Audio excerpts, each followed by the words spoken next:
This week's episode is brought to you by Audible. We're all super busy, and things come up. We don't have time to do all the things we'd like to do or read all that we'd like to read. And that's what makes audiobooks and podcasts so great. You can listen to them while you're on the go, while doing chores, commuting, exercising, or traveling. And for example, thanks to circumstances of life, my 10-year-old son and I just spent 3 days driving around the upper Midwest together. We spent close to 20 total hours in the car. And when you're cooped up like that, a good audiobook that you both like is an absolute godsend. And you know what I did? I used my credit this month to get Ender's Game, which the boy has never read. So we listened to the whole thing. It was awesome. It was great. So instead of 20 hours in the car being torture, it was magic. So let Audible help you discover new ways to laugh, be inspired, or be entertained. New members can try it free for 30 days. Visit audible.com/revolutions or text revolutions to 500-500.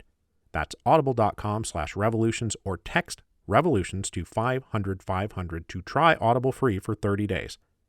audible.com/revolutions. Hello, and welcome to Revolutions. Episode 10.101, The United Opposition. When Lenin died in January 1924, everything changed and everything stayed the same. Lenin had been the center of gravity in the Bolshevik Party since its inception more than 20 years earlier. With that center of gravity removed, the major political moons that had orbited Lenin all these years, Zinoviev, Kamenev, Stalin, Trotsky, and the rest, careened wildly through space, pulling away from each other or crashing into each other, seemingly at random. So obviously, in that sense, everything changed and would never be the same. But as they careened and crashed, a kind of political celestial mechanics provided some underlying order to the apparent randomness, because the object of all these moons was to become the new center of gravity. Because the party Lenin built was built for Lenin to lead. It had always been premised on the existence of a single leader with unmatched authority, influence, and power. As the 1920s unfolded, Joseph Stalin slowly but surely built up his political mass until he became the new center of gravity. And just as it had been with Lenin, loyalty or hostility to Stalin now became the defining feature of Soviet politics. Those habitually loyal and deferential to Stalin stayed in the party. Those who disagreed with him or opposed him were driven out. So, after Lenin's death, the Communist Party wound up in a completely different place than it had been before, but also in exactly the same place it had been before, with Comrade Stalin taking Comrade Lenin's place as the center of gravity around which the party spun. At first, the Politburo of the Communist Party tried to keep Lenin fixed as the center of gravity, afraid of what his death meant for the party, for Russia, and for the revolution. Instead of following instructions and giving Lenin a simple private family burial, they resolved to turn him into a permanent fixture of Russian life, to turn him into a kind of secular icon or saint for Russians to worship as a replacement for the icons and saints of the Orthodox Church. Lenin's image was plastered everywhere. He was referenced constantly. The various political battles of the 1920s and the 1930s were always waged in terms of who most accurately reflected Lenin's original vision. And like most religions, Leninism, the ideological faith, became detached from Lenin the actual man. His own statements were emphasized or suppressed to fit the changing needs and desires of whoever happened to be controlling the party, at the time. Shortly after his death, they renamed Petrograd Leningrad, the name that it would bear until the collapse of the Soviet Union. And then they went so far as to embark on a kind of lunatic scheme that I'm sure most of you are aware of, to embalm and preserve Lenin's physical body. After some trial and error with the preservation process, they finally concocted the right mix of chemicals, and so Lenin's corpse was embalmed and placed in a mausoleum in Moscow. The flesh and bone of Lenin, the actual human being, turned into an artificially preserved destination for the pilgrims of communism. It also gave the new leaders of the party a chance to stand beside Lenin any time they needed to remind the world that they were Lenin's true disciples, unlike the heretics and the Judases out there who had betrayed his legacy. And though the rituals and ceremonies at Lenin's mausoleum would stay the same over the years, who remained a faithful disciple and who was branded an incurable heretic, would change with absurd regularity. As we all know, the man who would always be the faithful disciple and never the heretic, at least while he lived, was Stalin. With the benefit of hindsight, we can see that Stalin's ascendancy to sole dictatorship was already underway before Lenin died. His incremental consolidation of power had begun way back when he entered the Org Bureau in 1919 and skillfully exploited his hiring and firing prerogatives to promote allies and reassign rivals. This process accelerated when he became General Secretary of the party in 1922, and the slow, patient, but persistent process of promoting his friends and demoting his rivals, or supporters of his rivals, or friends of his rivals, continued. Now, this could have all come to an abrupt end in 1923 or 1924. The poisonous words in Ilyich's letter about the secretary could have been the end of him. The other members of the Politburo could have taken the recommendation to remove Stalin to heart and removed him. But Stalin was both skillful and lucky. He was lucky that Trotsky was right there to seem like an even bigger and more obnoxious threat to the other grandees of the party, and skillful enough to exploit it. At the 13th Party Congress in May 1924, Lenin's testament was circulated to the various delegations to their shock and consternation. But then, in a carefully choreographed show, Stalin offered to resign his post, while Zinoviev and Kamenev led the Congress to refuse that resignation and reaffirm their faith in the General Secretary. Only later did they realize they probably missed their last best opportunity to stop Stalin's rise to power, a mistake many of them would pay for with their lives. In the battle for control of the party and the right to emerge as the true heir of Lenin, Trotsky did himself few favors and seemed almost begging to be isolated by everyone else. His relationship with Zinoviev was so toxic that they hadn't spoken to each other privately in years. In October 1924, Trotsky had a chance to possibly re-seize the political initiative. Back in more collegial days, the Politburo had approved plans to publish an edition of Trotsky's writings from 1917. As a preface to this collection, Trotsky wrote a 60-page essay called Lessons of October that emphasized his close collaboration with Lenin and how the two of them had persevered in carrying out the revolution in the face of vacillating hesitancy and fearful opposition from other leaders, most obviously Zinoviev and Kamenev. Trotsky sought to make 1917 the test upon which Lenin's true disciples were evaluated, to nullify Zinoviev and Kamenev's claim to Lenin's inheritance, because while they had been with him the longest, that was meaningless because they had not been there when Lenin needed them most. Trotsky, meanwhile, stood right by his side. Now, much of what Trotsky wrote was true, but as usual, he wrote with dismissive arrogance and a distinct lack of generosity. So while Lessons of October may have been cathartic and scored a few tactical hits against his rivals, strategically it proved to be a major, perhaps a fatal, setback. The bond of solidarity of the Troika, Stalin, Zinoviev, and Kamenev, had been slowly dissolving throughout 1924. Lessons of October re-solidified them almost immediately. Their alliance had been uncomfortable, and Trotsky came along and helpfully reminded them why they needed to stick together. So the Troika spent the last months of 1924 assailing Trotsky from every angle. During his 15 years at odds with the Bolsheviks prior to 1917, Trotsky had left a long and very public trail of abuse of Lenin, ridiculing him, attacking him, mocking him, all of which need only be dug up and passed around to make Trotsky look terrible in the eyes of party members who had no conception of the dynamics of old émigré politics, who barely even knew that Bolsheviks and Mensheviks had once been two wings of the same party. They also blasted Trotsky for his conduct during the Civil War, highlighting his arbitrary abuses, poor decisions, and how he got good comrades killed or executed them unnecessarily. By the end of 1924, Trotsky's reputation was in ruins. In response to all this, all he could do in January 1925 was resign as Commissar of the Army and Navy, that critical post he had held since March of 1918. Trotsky could lay rightful claim to having almost single-handedly organized victory in the Russian Civil War, completely remaking the Red Army and traveling relentlessly from front to front until victory was secured. But now, after nearly 7 years, he was unceremoniously dumped overboard. No one rejected his resignation or begged him to stay. Without Lenin around to protect him anymore, there was nobody to protect Trotsky. To keep up appearances, and to ensure Trotsky remained bound by rules of party discipline, he retained his seats in both the Central Committee of the Communist Party and the Politburo. And though he had plenty of friends and supporters inside the party, to say nothing of the general public, in those all-important committee rooms, he was isolated and alone. But not for long. Almost the minute Stalin successfully marginalized Trotsky, he turned on the other two partners of the Troika, Zinoviev and Kamenev, supposedly the senior partners of the Troika.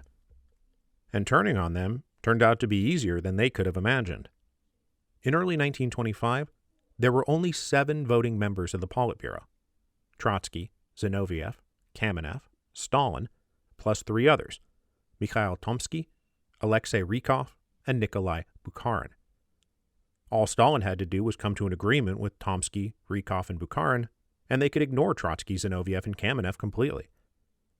The way the Communist Party had been built, the way the USSR had been built, meant that the tiniest shifts in interpersonal relations inside these all-important committees had major political and economic ramifications.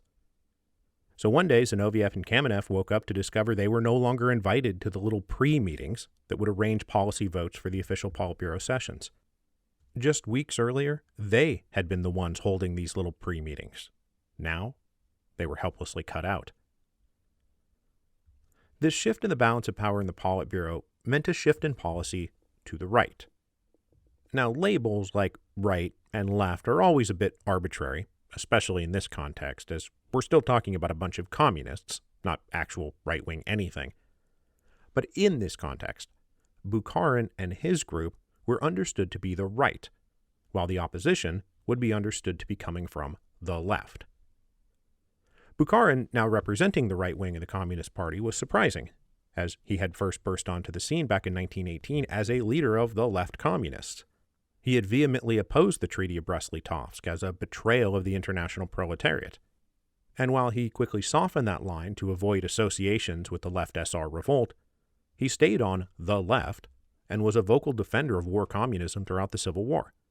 He rationalized the coercive expropriations as vital to the war on a practical level, and wholly in keeping with Marxism on a theoretical level.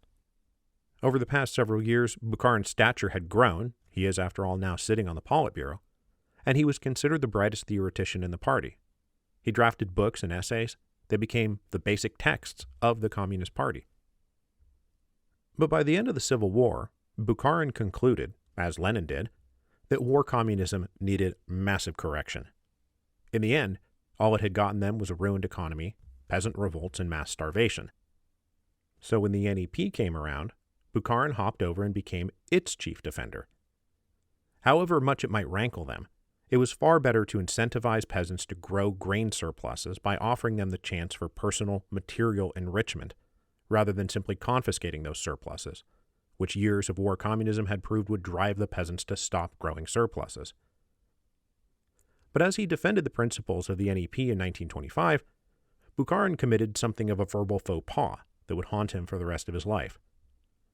Believing that the major industrialization projects that would bring about full socialism and communism could only come after a slow and steady accumulation of national wealth that would begin by encouraging the peasants to seek profit in what they grew, his policy prescription was, enrich yourselves, which in French is enrichissez-vous, literally the words that François Guizot had used during the July Monarchy, when he was asked how people were supposed to make their voices heard in a closed regime run by bourgeois oligarchs.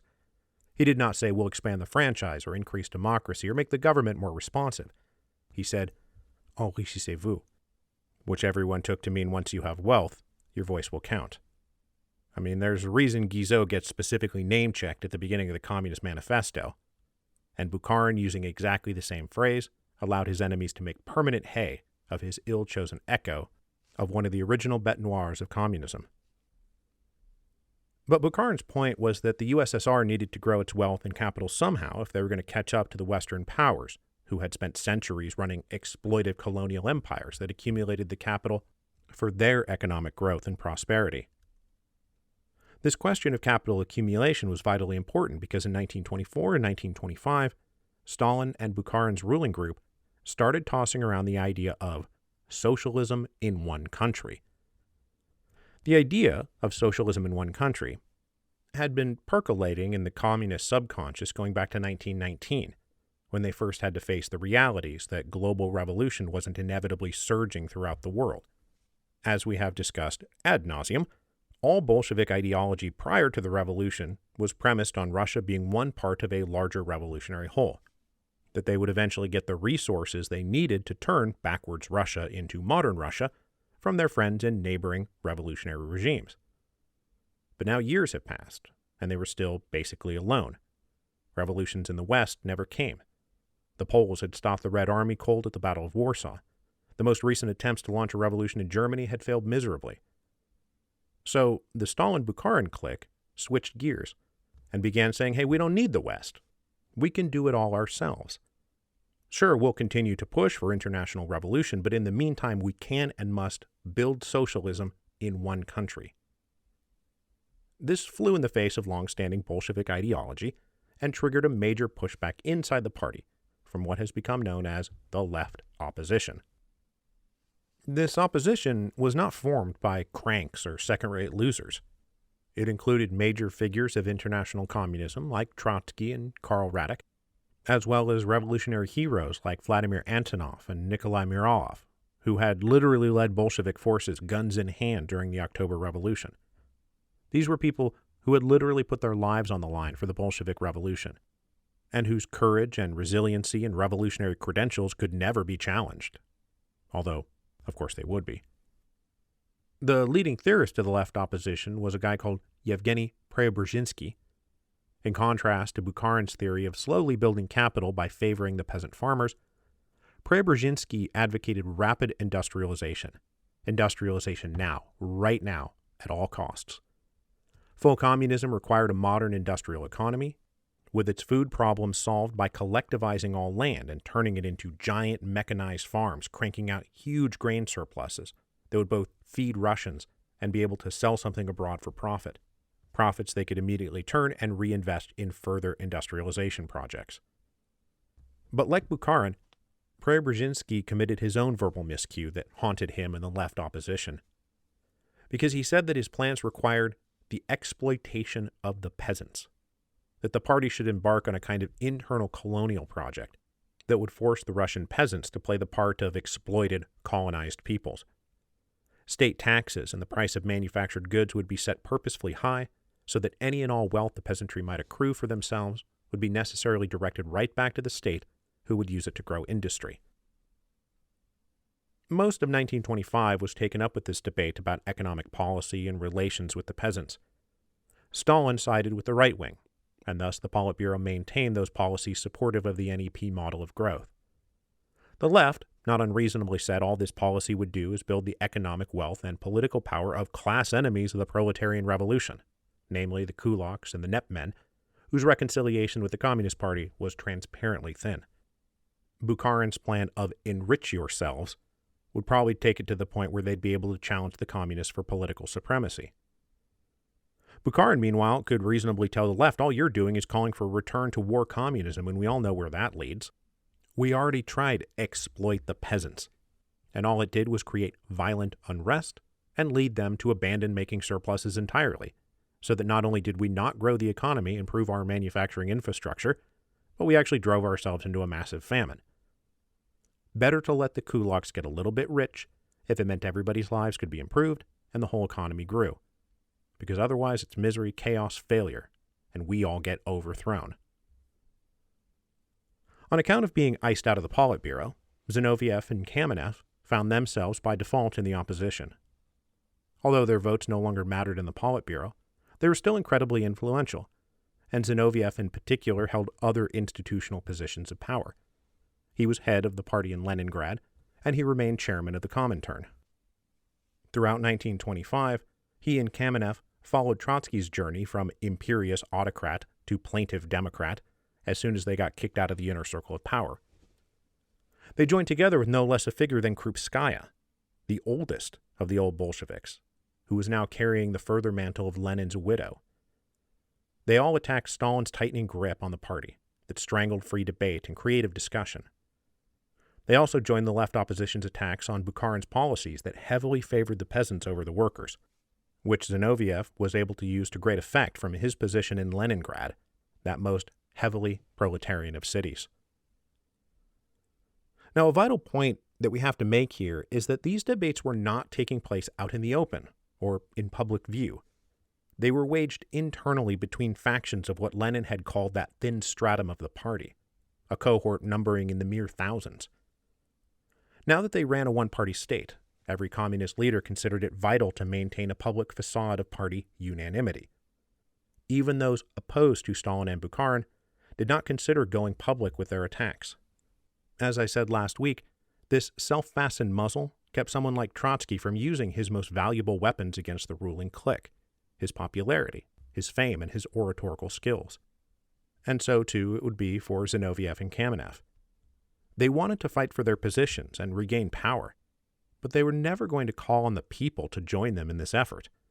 In fact, as members of the Central Committee and the Politburo, they were forbidden from freely expressing themselves to the people without permission.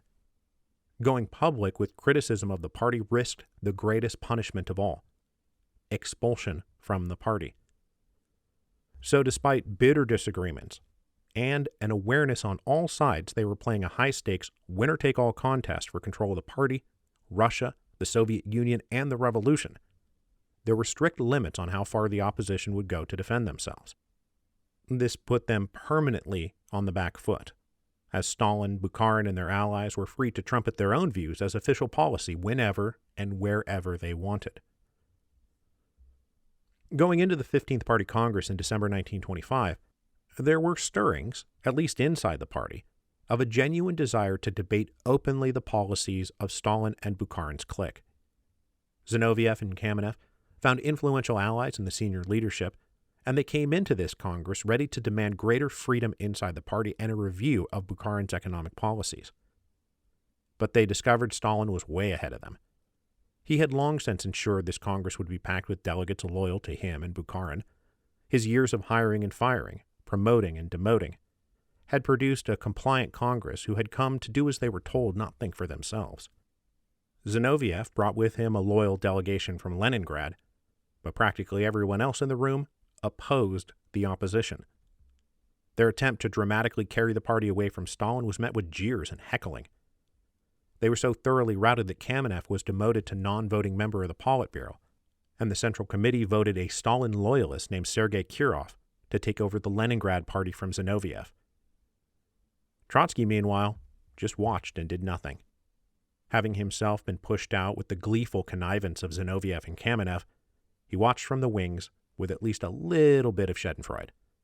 He did not speak for or against anyone. He just watched, silently, as events played out.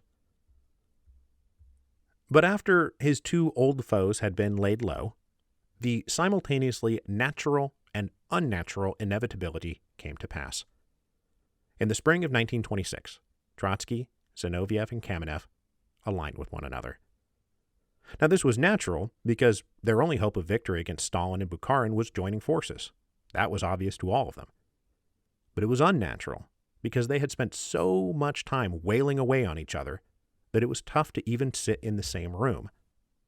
They had crossed the line from policy debates to ad hominem personal attacks years ago. Repairing that damage was not just about making political compromises, but healing emotional wounds. And those wounds did not easily heal. But still, in the summer of 1926, they emerged as what became known as the United Opposition, which was open to just about anyone who happened to oppose Stalin and Bukharin for just about any reason. And this opposition, too, was not a bunch of scrubs. A good number of the most preeminent old Bolsheviks joined them, and Trotsky, Zinoviev, and Kamenev still had enormous influence and moral authority. But by 1926, Stalin had stacked the deck of the party so adroitly that it probably didn't matter how well they played their hand. They were gonna lose. The party apparatus itself was now staffed top to bottom with men and women appointed by Stalin because they were loyal to Stalin.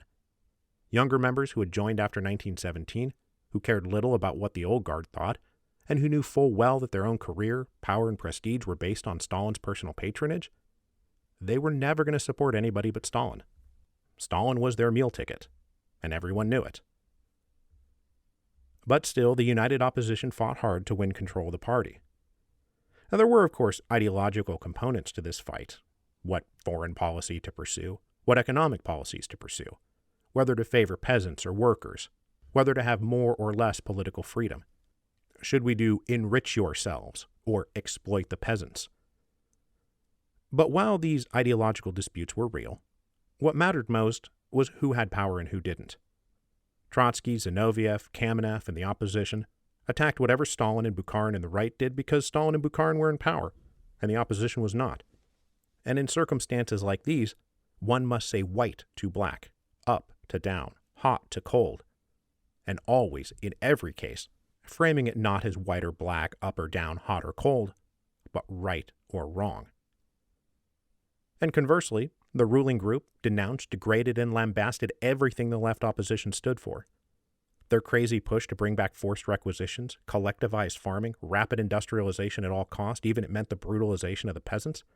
How could we even consider going back to that? Foreshadow alert. And so while they fought hard, the opposition only lost ground. In July 1926, the Central Committee voted Zinoviev out of the Politburo. Shortly thereafter, they eliminated the position of chairman of the Comintern, leaving Zinoviev with no institutional base of power at all. This left only Trotsky alone in the Politburo with a single useless vote. And he did not last much longer. In October 1926, he and Stalin got into a heated argument at a Politburo meeting, which was immediately followed by a party conference that booted Trotsky from the Politburo. Now, for reasons of control and appearance, the opposition leaders remained in the Central Committee. But now that they were out of the Politburo, they were told if they challenged the Politburo, they would face that fate worse than death. Full expulsion from the party. Total political excommunication. Despite these setbacks, there was still reason to hope going into 1927 the United Opposition would ultimately win. They were, after all, career revolutionaries. They had faced what appeared to be certain defeat numerous times, and had yet somehow come out on top. All it took was a shift in perception or a major setback for the government to break through. And in the spring of 1927, they absolutely believed they were on the verge of success, thanks to disastrous events in the Chinese Revolution. Now, before we go on, let us pause here 1 second and I'll share a heavy sigh that I will not be covering the Chinese Revolution. But if I had covered the Chinese Revolution, we'd probably be in some episode in the early to mid-period, say episode 876 or something, where the nationalist Kuomintang Party has formed a united front with leftist elements, like the small Chinese Communist Party. Stalin was all for this united front, and he used his control of the Comintern to push the line on his Chinese comrades. Stalin confidently said they would squeeze the Chinese bourgeoisie like a lemon and then discard them. And he believed this is how it was going to go, right up until the moment it didn't. Conflicts in the KMT between left and right led General Chiang Kai-shek to effect a purge of leftists and communists, culminating with the Shanghai Massacre of April 1927, which saw right-wing forces brutally attack workers, labor unionists, and communists in Shanghai, with a death toll numbering in the thousands. It's often pointed to as the beginning of the Chinese Civil War. International communism was scandalized by the affair, and Trotsky, Zinoviev, and the rest of the opposition were appalled by the news. But they were even more eager to fix the blame for the massacre squarely on Stalin, who had effectively led the Chinese communists to the slaughter by constantly recommending passive obedience to the KMT. Trotsky was now able to gather 84 prominent Russian communists to draft a declaration of opposition to a litany of regime policies, co-signed by another 300 prominent members of the party. He also went and appealed to the Comintern to come adjudicate their complaints against the leaders of the Russian Communist Party. Now, adjudicating such disputes had always been one of the Comintern's functions, but it had only ever been used for the small satellite parties, not the Russian mothership. But it looked like the beginning of the opposition's comeback, and so Stalin moved quickly to quash it. Anyone who signed on to this most recent declaration found themselves reassigned to new posts, often positions abroad that took them out of Russia entirely. Kamenev, for example, was appointed ambassador to Italy, where he would have to endure whatever humiliations Mussolini dreamed up for him. One popular opposition member was sent to a post off in Manchuria, but when he departed, an impromptu gathering of thousands saw him off at the station, and this seemed to signal that the fight may be moving out into the street. Fearing that Trotsky and Zinoviev would use their positions on the Central Committee to reveal damning details about the business in China, Stalin convened a party tribunal in July 1927 to expel them from the Central Committee. The charges were first Trotsky's appeal to the Comintern, and then second, that impromptu gathering at the train station. Trotsky easily fended off the charges, saying on the one hand, he had been following rules agreed to by everyone when he appealed to the Comintern, and as for the incident at the train station, the Politburo itself said these reassignments were totally routine and there was nothing untoward about any of it, and so having a bunch of people come gather to see off someone who the Politburo continued to maintain was a good comrade, how could that be considered an unauthorized act of opposition? At this meeting, Trotsky also opened up an attack that helps bring the Revolutions podcast full circle. Everyone was well versed in the French Revolution, and they all believed that different moments, characters, and movements from the French Revolution were effectively archetypes for all revolutions. Since going into the opposition, Trotsky in particular had been banging the drum that Stalin represented the Thermidorian reaction of the Russian Revolution, that a clique of self-interested bureaucrats were overthrowing the true revolution and replacing it with something venal and reactionary. And because it'll help tie together the whole podcast now that we're coming to an end, I'm going to quote at length some passages from Isaac Deutscher's biography of Trotsky, specifically Volume 2, The Prophet Unarmed, where he quotes at length Trotsky's speech during this tribunal.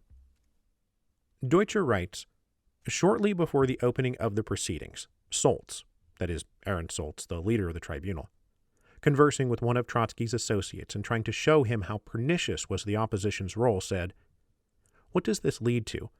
You know the history of the French Revolution, and to what this led, to arrests and to the guillotine.' 'It is your intention, then, to guillotine us?' the oppositionist asked, to which Solz replied, 'Don't you think that Robespierre was sorry for Danton when he sent him to the guillotine, and then Robespierre had to go himself? Do you think he was not sorry? Indeed he was, yet he had to do it.'" Once the tribunal got going, Deutscher writes, "Having surveyed the major questions at issue, Trotsky wound up with a forceful evocation of the French Revolution. He referred to the conversation quoted before, between Solz and an oppositionist. He said that he agreed with Solz that they all ought to consult anew the annals of the French Revolution, but it was necessary to use the historical analogy correctly." And then we quote Trotsky. "During the great French Revolution, many were guillotined. We, too, brought many people before the firing squad. But there were two great chapters in the French Revolution. One went like this," the speaker points upwards, "and the other like that," he points downwards. In the first chapter, when the revolution moved upwards, the Jacobins, the Bolsheviks of that time, guillotined the Royalists and the Girondists. We too have gone through a similar great chapter when we, the oppositionists, together with you, shot the White Guards and exiled our Girondists. But then another chapter opened in France when the Thermidorians and the Bonapartists, who had emerged from the right wing of the Jacobin party, began to exile and shoot the left Jacobins. I would like Comrade Solz to think out his analogy to the end, and to answer for himself first of all this question. Which chapter is it in which Solz is preparing to have us shot?" Commotion in the hall. This is no laughing matter. Revolution is a serious business. None of us is scared of firing squads. We are all old revolutionaries. But we must know who it is that is to be shot, and what chapter it is that we are in. When we did the shooting, we knew firmly what chapter we were in. But do you, Comrade Solz, see clearly in which chapter you are preparing to shoot us? I fear that you are about to do so in the Thermidorian chapter." Trotsky then went on to say, "Do you think that on the very next day after 9 Thermidor they said to themselves, 'We have now transferred power into the hands of the bourgeoisie'? Nothing of the kind. Look up the newspapers of that time. They said, 'We have destroyed a handful of people who disturbed the peace in the party. And now, after their destruction, the revolution will triumph completely.' If Comrade Saltz has any doubt about it, and then Saltz interjects to say, "You are practically repeating my own words." And Trotsky responds, "I shall read to you what was said by Brival, a right Jacobin and Thermidorian, when he reported on that session of the convention which it had resolved to hand over Robespierre and his associates to the Revolutionary Tribunal. Intriguers and counter-revolutionaries draping themselves with the togas of patriotism, they had sought the destruction of liberty, and the convention decreed to place them under arrest. They were Robespierre, Couthon, Saint-Just, Lebas, and Robespierre the Younger. The chairman asked what my opinion was, and I replied, those who had always voted in accordance with the principles of the Mountain voted for imprisonment. I did more. I am one of those who proposed this measure. Moreover, as secretary, I hasten to sign and to transmit to you this decree of the convention." That is how the report was made by a Saltz of that time. Robespierre and his associates, these were the counter-revolutionaries. Those who had always voted in accordance with the principles of the Mountain meant, in the language of that time, those who had always been Bolsheviks. Brival considered himself an old Bolshevik. Today, too, there are secretaries who hasten to sign and transmit. Today, too, there are such secretaries. Then he went on to say, "The odor of the second chapter now assails one's nostrils. The party regime stifles everyone who struggles against Thermidor. The worker, the man of the mass, has been stifled in the party. The rank and file is silent. Such had also been the condition of the Jacobin clubs in their decay. An anonymous reign of terror was instituted there. Silence was compulsory. The 100% vote and abstention from all criticism was demanded. It was obligatory to think in accordance with the orders received from above. Men who were compelled to stop thinking that the party was a living and an independent organism, not a self-sufficient machine of power. The Jacobin clubs, the crucibles of revolution, became the nurseries of Napoleon's future bureaucracy. We should learn from the French Revolution. But is it really necessary to repeat it?"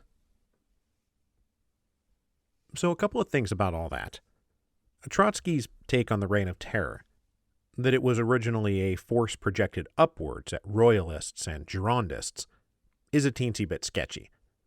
Sure, prominent royalists and aristocrats were definitely caught up in the Reign of Terror, like, say, Louis XVI and Marie Antoinette, but the move against the Girondins was hardly a upward thrust. It was much more of a sideways jab, and which Trotsky himself clearly associates in the Russian context with the purge of the Mensheviks and the SRs, actions which he approved of. But unmentioned is the fact that the Reign of Terror was also always pointed downwards, at peasants and journalists and shopkeepers or parish priests who provided the vast majority of the names of the victims of the Reign of Terror, long before Thermidor. The Jacobins always pointed upwards, but the guillotine always fell downwards. And in fact, Thermidor was precipitated by those who wanted to stop the Reign of Terror, even if, as we know, many of those Thermidorians had been hypocritically the worst of the terrorists. Now, Trotsky also compares himself and the left opposition to Robespierre and the true Jacobins. He criticizes the Jacobin machine for becoming too rigidly bound by enforced top-down dogmas, where the slightest deviation or criticism could get your name put on a death list. While with all due respect to Comrade Trotsky's scholarship, to say that such things befell the Jacobins after Robespierre's death would perhaps suggest a closer review of the Jacobin Party under Robespierre's leadership.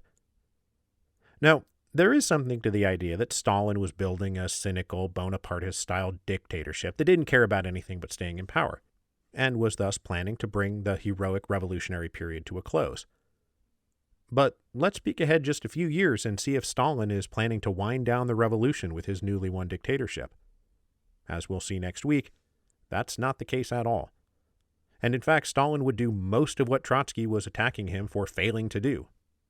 And in fact, Stalin is about to implement one of the all-time leading revolutions from above, not retreating, going backwards, or compromising, but going forward at speeds generated by the sacrifice of millions of lives, defended by a reign of terror that surpassed the original.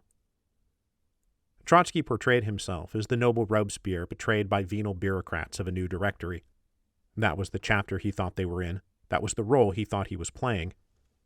But, really, he's just the victim of a sideways thrust of one revolutionary faction against another. And if anyone is Robespierre in this analogy, it's Stalin. And that means Trotsky is probably just another Girondin, set to go have his final supper in the crypt of the Conciergerie. Now, even though this tribunal was under Stalin's direction, they hesitated to go too far, and they did not boot Zinoviev and Trotsky from the Central Committee yet. They warned them, though, to cease their factional attacks on the Politburo. But sensing weakness, the opposition instead prepared for a showdown at the 15th Party Congress, which was set for December 1927. They drafted a whole separate platform and demanded the right to openly debate that platform and circulate it among party members. But of course, the Politburo forbid this. The opposition ignored them and set to work printing copies anyway, a fact that was quickly uncovered by the GPU, who appeared to catch the opposition red-handed. And even worse, one of those busted at the printing press was a former officer of the White Armies, which seemed clear proof that the opposition was no better than Kornilov or Kolchak. They were enemies of the revolution. The hilarious part, though, is that it was soon revealed that this former white officer was the police agent planted in the group to inform on them. That his presence there was not a shocking discovery. He was their guy on the inside. So, if collaborating with former white officers was a crime, it was mostly the regime's crime. By late October 1927, Stalin moved beyond calls for Trotsky and Zinoviev to not just be kicked out of the Central Committee, but out of the party entirely. Trotsky dared them to go forward with this expulsion. He was betting that Stalin was on the verge of overreaching, and that this would backfire. And so that brings us to the events of November 7th, 1927, the 10th anniversary of the October Revolution. Now, though they did not plan on anything too huge, the opposition and their supporters decided to use the opportunity of public marches in the streets to unfurl banners and chant slogans in favor of the opposition and against Stalin. They had posters that read things like, "Read Lenin's Testament," or "Down with the kulaks," anything that made Stalin's ruling group look bad. But the secret police, the regular police, and Stalin-aligned activists pounced on anyone carrying unauthorized banners, and street scuffling ensued in Moscow and in Petrograd. This scuffling made it look like the opposition had launched a violent protest, but mostly it was just because they were getting jumped by the regime's forces and fighting back. Victor Serge, the former anarchist turned Bolshevik, who was now a supporter of the left opposition, was there in Leningrad. He said that while he maneuvered amidst the crowd, he shouted, "Long live Trotsky and Zinoviev," but that this call was met only by silence, until enemies of Trotsky and Zinoviev called, "To the dustbin with them," a deliberate callback to Trotsky's own declarations against Russia's Girondins, the Mensheviks and the SRs back in 1917, who he was now destined to follow, because it was his faction's turn to be declared counter-revolutionary heretics and purged. The response from Stalin to the events of November 7th was swift. He went straight for the jugular, convening another party tribunal and calling for Trotsky and Zinoviev to be expelled from the party entirely for inciting an insurrection. This time the tribunal did not hesitate. And so, in November 1927, 10 years after the Great October Revolution, two of the most prominent communists in the world, two men who had their own claim to being the true heir and disciple of Lenin, were excommunicated, expelled from the party.